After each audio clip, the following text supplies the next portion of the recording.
દિલ્હીની AI impact સમિટમાં youth કોંગ્રેસના કાર્યકરો દ્વારા થોડાક સમય અગાઉ ભારે હોબાળો કરવામાં આવ્યો હતો. નવી દિલ્હીના ભારત મંડપમ ખાતે યુથ કોંગ્રેસના કાર્યકરો દ્વારા કપડાં કાઢીને ઇન્ડિયા યુએસ ટ્રેડ ડીલનો વિરોધ કરવામાં આવ્યો હતો. અને આજે વહેલી સવારે દિલ્હી પોલીસ દ્વારા યુથ કોંગ્રેસના રાષ્ટ્રીય અધ્યક્ષ ઉદય ભાનુ ચિબની ધરપકડ કરવામાં આવી છે. ત્યારબાદ તેમને પટિયાલા કોર્ટમાં લઈ જવાયા હતા. આવો જાણીએ સમાચાર વિસ્તારથી. નમસ્કાર, જમાવટ સાથે હું છું પાર્થ.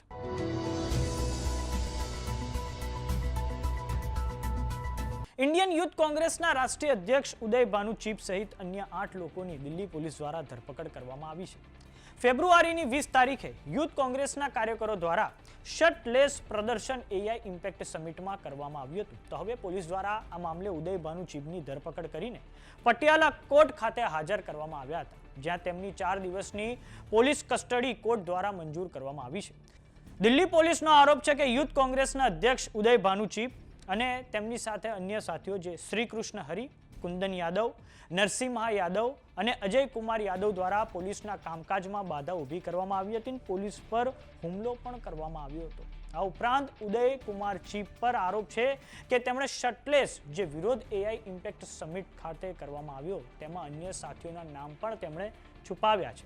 સાથે જ હવે ઉદય ભાનુ ચિબને બીએનએસ એટલે કે ભારતીય ન્યાય સંહિતાની કલમ 196 અને અન્ય સેક્શન અંતર્ગત અરેસ્ટ કરવામાં આવ્યા છે, જેમાં બીએનએસની કલમ 61 સબક્લોઝ 2 ક્રિમિનલ કોન્સ્પાયરસી, 121 સબક્લોઝ 1 સરકારી કર્મચારીની ફરજમાં રૂકાવટ ઊભી કરવી, સેક્શન 132 સરકારી કર્મચારીને ડરાવવાનો પ્રયાસ કરવો, આ ઉપરાંત 195 સબક્લોઝ 1, 221, 223 સબક્લોઝ એ, 190 અને 197 અંતર્ગત હવે ઇન્ડિયન યુથ કોંગ્રેસના અધ્યક્ષની સામે ગુનો નોંધવામાં આવ્યો છે.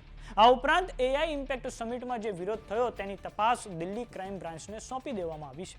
આ સમગ્ર મામલે લોકસભાના વિરોધ પક્ષના નેતા રાહુલ ગાંધીની પ્લેટફોર્મ એક્સ પર પ્રતિક્રિયા સામે આવી છે, જેમાં તેમના દ્વારા કહેવામાં આવ્યું છે કે શાંતિપૂર્ણ વિરોધ આપણી ઐતિહાસિક ધરોહર છે, આ આપણા ખૂનમાં છે અને દરેક ભારતીયનો લોકતાંત્રિક અધિકાર છે. મને યુવા કોંગ્રેસના મારા બબ્બરસિંહ જેવા સાથીઓ પર ગર્વ છે, જેમણે કોમ્પ્રોમાઇઝડ પીએમની વિરુદ્ધમાં નિડર થઈને દેશહિતમાં અવાજ ઉઠાવ્યો છે. અમેરિકાની સાથે જે ટ્રેડ ડીલ કરવામાં આવી તેમાં દેશહિત સાથે સમજૂતી કરવામાં આવી છે અને આ ટ્રેડ ડીલ આપણા ખેડૂતો અને ટેક્સટાઇલ વેપારીઓને નુકસાન પહોંચાડશે, સાથે જ આપણા ડેટાને પણ અમેરિકાના હાથોમાં સોંપી દેશે. આ સચ્ચાઈને દેશની સામે રાખવા માટે યુવા કોંગ્રેસ અધ્યક્ષ ઉદય ભાનુ ચિબ અને ઇન્ડિયન યુથ કોંગ્રેસના અન્ય કાર્યકરોની ધરપકડ એ તાનાશાહી અને ડરનું પ્રમાણ છે. કોંગ્રેસ પાર્ટી અને હું બબ્બરસિંહ જેવા સાથીઓ સાથે મજબૂતીથી ઊભા છીએ. સત્તાને સત્યનો અરીસો દેખાડવો એ અપરાધ નથી, દેશભક્તિ છે. ડરતાની સત્ય અને સંવિધાન આપણી જોડે છે. તો સમાચારોમાં અત્યારે બસ આટલું. જોતા રહો જમાવટ. જો તમે અમને યુટ્યુબ પર જોઈ રહ્યા તો સબસ્ક્રાઇબ કરો, જો તમે અમને ફેસબુક પર જોઈ રહ્યા તો ફોલો કરો. સાથે જ અમારી વોટ્સએપ ચેનલ આવી ગઈ છે, જોઈન કરવાનું ના ભૂલતા. નમસ્કાર.